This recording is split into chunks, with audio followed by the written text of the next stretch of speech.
Hi everyone, Trina here, and I thought we would continue with the origins of the soul and go into a little bit. I'm not going to read, like I said, all of this, but there's some good stuff coming up when I'm skimming through about near-death experiences, and the experience that Dannon Brinkley had was Saved by the Light, and I read that story years ago. And I thought it was profound.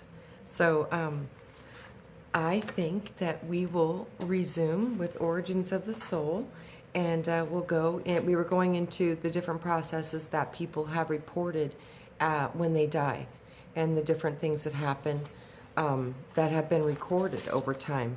So most of it was just a little bit more of the same with that, until it gets into the part about the higher worlds. So then we will go into the remarkable story of Dannon Brinkley. Today there are over 16 million people who have reported near-death experience. But the case of Dannon Brinkley is perhaps one of the most extraordinary. In 1975, Brinkley had his first of 3 near-death experiences, which he recounts in his 1994 book, Saved by the Light. This is an excellent read. Anybody who wants a great account of dying, this is a great book. This book not only becomes an international bestseller, it spawned a TV movie of the same name. Trained as a sniper for the U.S. intelligence community, Brinkley believed that he was a true American patriot, doing the best that he could for his country. Raised in Aiken, South Carolina, in the fundamentalist faith of the Deep South, he was completely unprepared for the extraordinary experience that would await him when he was struck by lightning while he was talking on the phone. So severe was the electrical current that coursed through his body that his 6'2" frame was thrown into the air and his shoes were left smoldering, melted on the bottom carpet. Like other near-death experiences, Brinkley immediately found himself swept into a tunnel. His words, "I actually didn't move at all. The tunnel came to me. There were the sound of chimes as the tunnel spiraled towards and then around me. I looked ahead into the darkness, and there was a light up there, and I began to move towards it as quickly as possible. I was moving without legs, at a rate of speed. Ahead, the light became brighter and brighter until it overtook the darkness and left me standing in a paradise of brilliant light. This was the brightest light I had ever seen, but it didn't hurt my eyes. Not in the least." Next, Brinkley met a great light being whose love completely enveloped him. Then his life review began, and he got to take a look at the bad and the good that had happened in his life.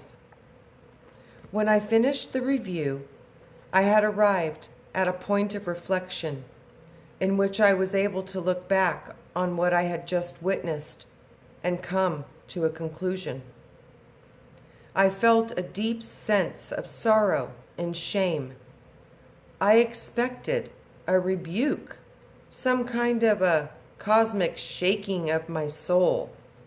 I had reviewed my life, and what I had seen was truly a worthless person. What did I deserve, if not rebuke? As I gazed at the being of light, I felt as though he was touching me. And from that contact, I felt a love and a joy that could only be compared to the non-judgmental compassion that a grandfather has for a grandchild. Who you are is the difference that God makes, said the being. Who you are is the difference that God makes, said the being. And that difference is love. As the being of light moved away, I felt the burden of its guilt being removed.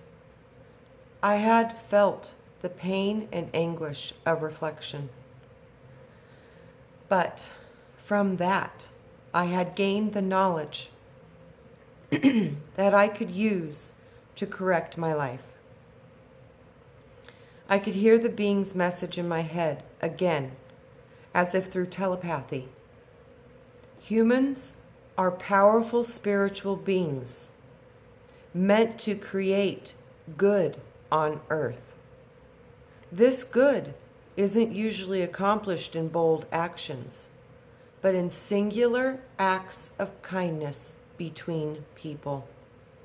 It's the little things that count, because they are more spontaneous, and they show us who we truly are. The Council of Light. Brinkley's first book is remarkable for many reasons. First, he was the only near-death experiencer who accounted that he displayed virtually all of the stages of any NDE outlined by Raymond Moody.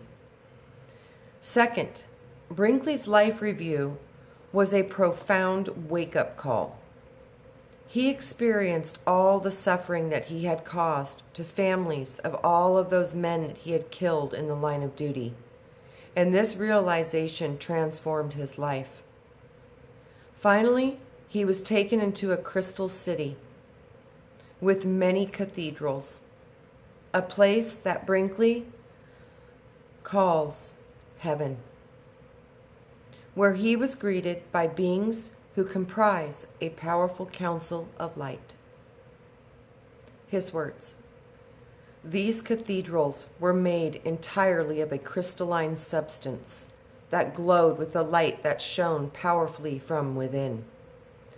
It had spires as high and pointed as those of the great cathedrals of France, and walls as massive and powerful as those of the Mormon Tabernacle in Salt Lake City. The walls were made of a large glass bricks that glowed from within. The place that had power that seemed to pulsate through the air. I knew that I was in a place of learning, and I was to be instructed. This place reminded me of a magnificent lecture hall. The wall behind the podium was a spectacular carousel of colors. Its beauty was hypnotic. I watched the colors blend and merge, surging and pulsing the way the ocean does when you are far out to sea and look into its depths. Into the next moment, the space behind the podium was filled with beings of light. They faced the benches where I was sitting and radiated a glow that was both kindly and wise. There were 13 elder beings on this council who glowed with a deep blue light.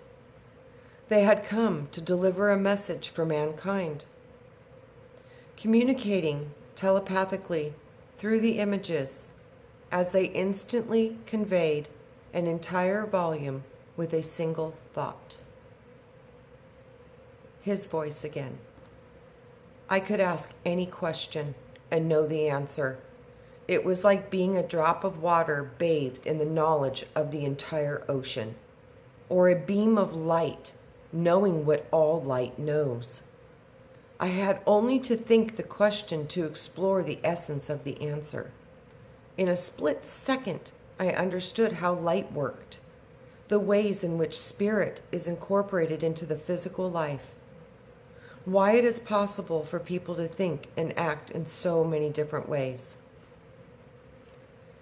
These 13 beings showed Brinkley 12 boxes filled with future events that might unfold over the next few decades, especially if human beings did not change their present course. These events even included a third world war that could be set in motion from 1994 to 1996. But the light beings reminded him that we each have the power to change our collective future by changing our actions in the present. If you keep living the same way that you have lived the last 30 years, all of this will surely be upon you. If you change, you can avoid the coming war. Altogether, Brinkley remembered 117 of these prophecies when he returned home to normal waking life. Today, 100 of these events have already come to pass. It was to be the first of 3 near-death encounters that Brinkley would experience over the next few years, each one transformational. It took him a year to recover from the shock of having his electrical system fried by the lightning. But once he was finally back on his feet, he left his government position and set up a national hospice program for veterans to help his military comrades make peace with their lives before they passed over to the other side. He calls it the Twilight Brigade.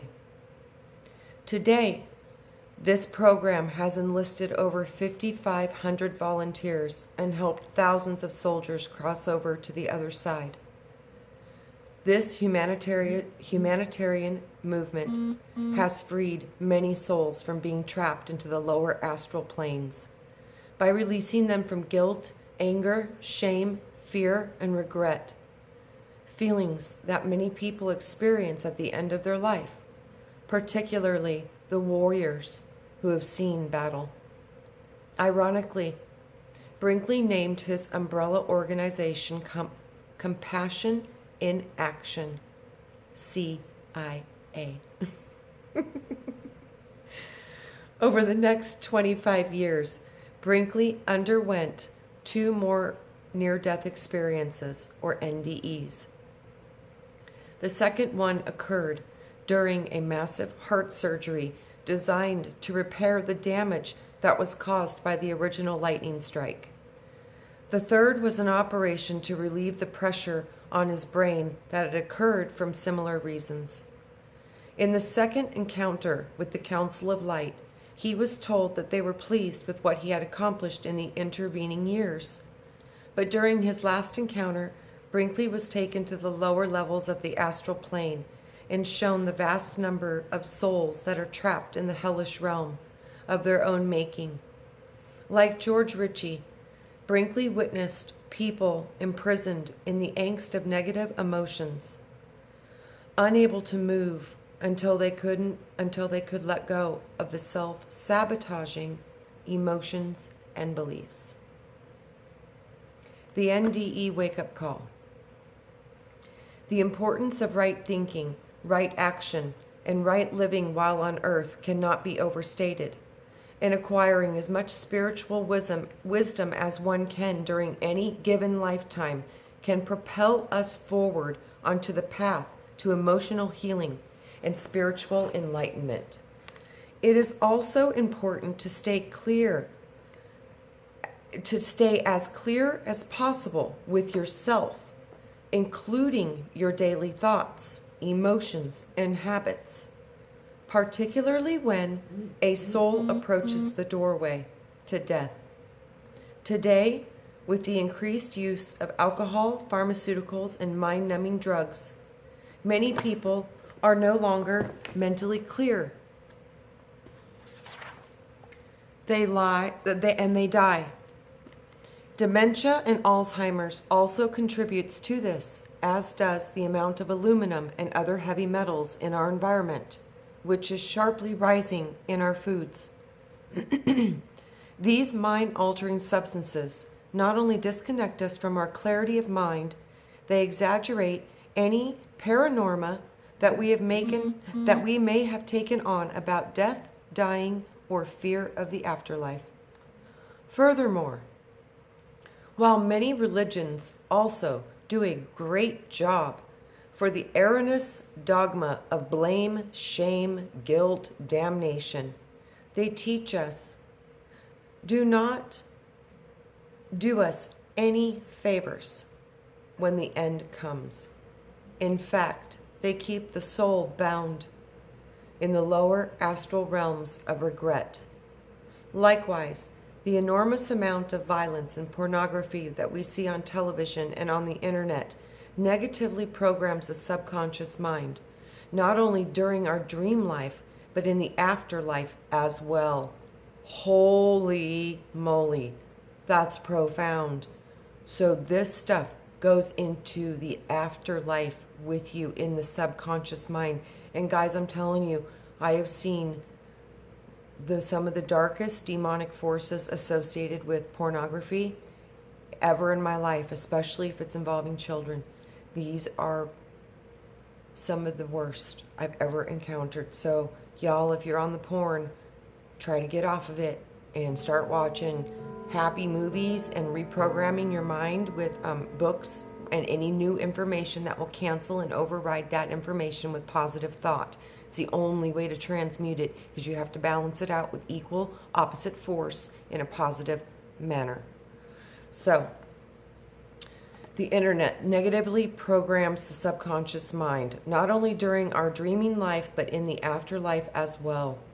We must understand that the astral and mental planes are highly responsive to the direction of our thoughts and emotional states. So what we focus on expands. Whether it be worry, fear, poverty, regret, or lustful passions. This is why books like the Tibetan Book of the Dead were first written, to focus the dying person's attention on the divine. The purer our thoughts and the lighter our hearts, the farther we will go when we cross over. Yeah, I believe that. Not only should we free ourselves from the fears and negative habits that we have acquired while we are still alive, we must also forgive all of those who have wronged us, not only for their sake, but for ours. Once we realize that in the astral and the mental planes, our thoughts and emotions are what we will create or attract, magnetizing us to the various registers of the astral plane, then it is clear that the focusing on beauty, harmony, love of others, love of self, and appreciation for the goodness of life can only lift us into the higher spheres.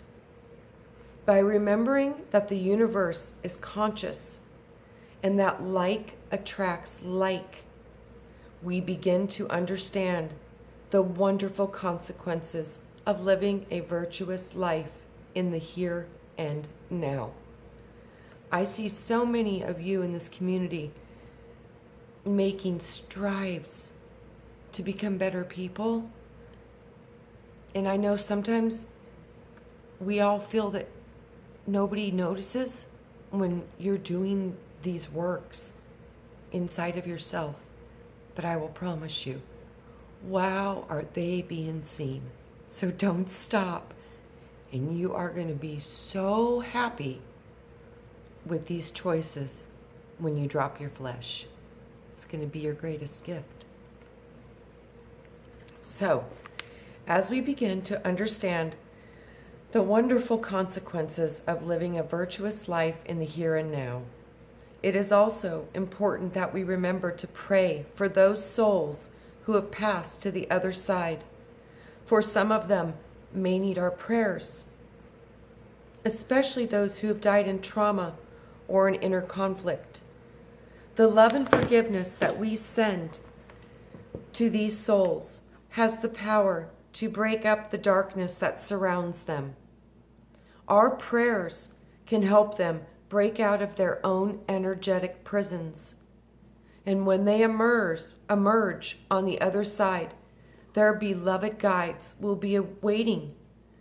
And souls who die in pain, confusion, or the ravages of addiction are often taken to a kind of rehabilitation center on the other side before they are even allowed to see their loved ones. There, their auras are bathed in the flow of the celestial light that helps heal the rips and tears that have been formed in their subtle energy bodies, and it restores the brilliance of their light. They are given a long time, and during this period, they are in serious therapy so that they may once again learn to have faith in their own ability to create a different life. Then, when they are finally ready, they are given another chance at a human form. Dr. Eben Alexander's account.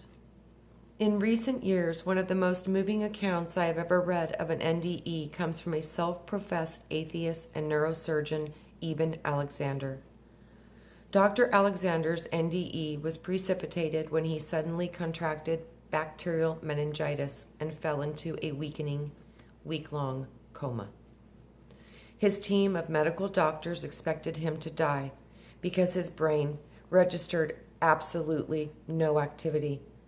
However, inwardly, his consciousness was taken to the extraordinary realms of spirit.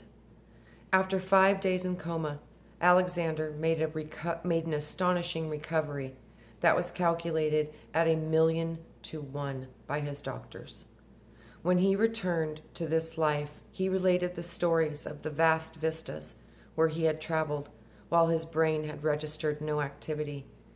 In his first book, Proof of Heaven, Alexander relates what happened to him as he was pulled out of the lower astral plane by the power of love. First, he found himself in a lower level of the astral plane that he calls the earthworm's view. This was a brown, loomy area surrounded by other spiritually unconscious people. These people were not bad. They had just been living lives of spiritual darkness. Obviously, to the passage of time, he at last heard the celestial music that broke through the murky darkness. His words: "Something had appeared in the darkness.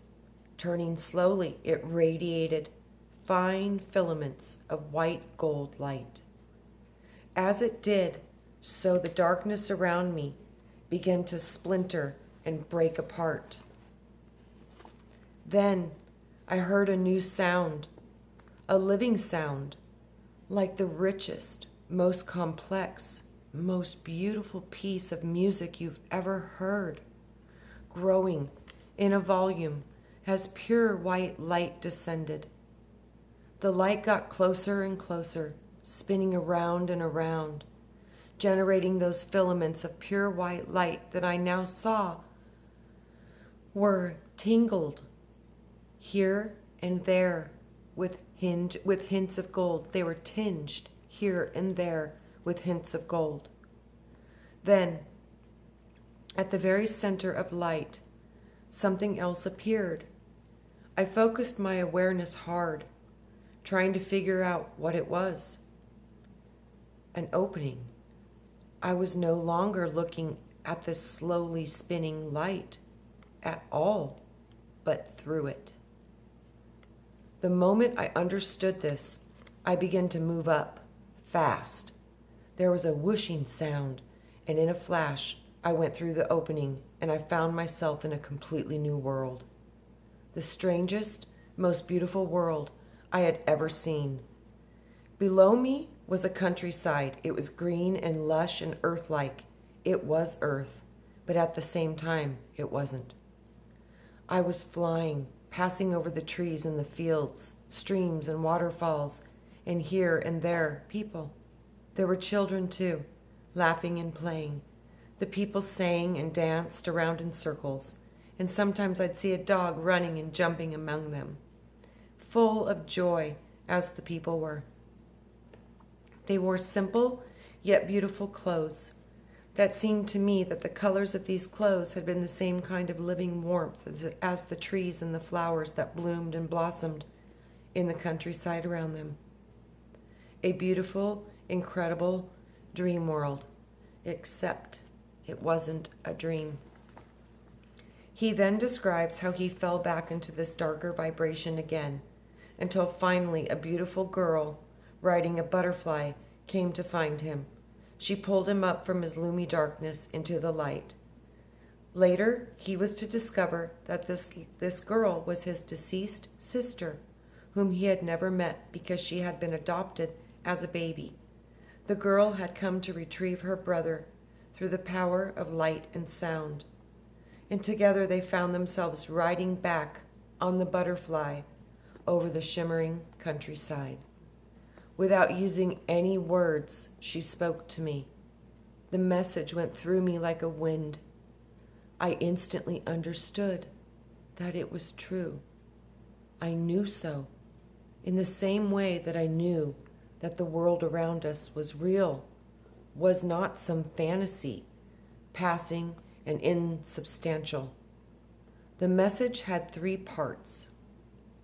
And if I had to translate them into earthly language, I'd say they ran something like this. You are loved and cherished dearly forever. You have nothing to fear. There is nothing you can do wrong. This message flooded me with a vast and crazy sensation of relief. It was like being handed the rules to a game I'd been playing all my life without ever fully understanding it. Passing through the deep blue skies of this beautiful countryside, Alexander saw brilliant orbs of light flying through puffy pink clouds.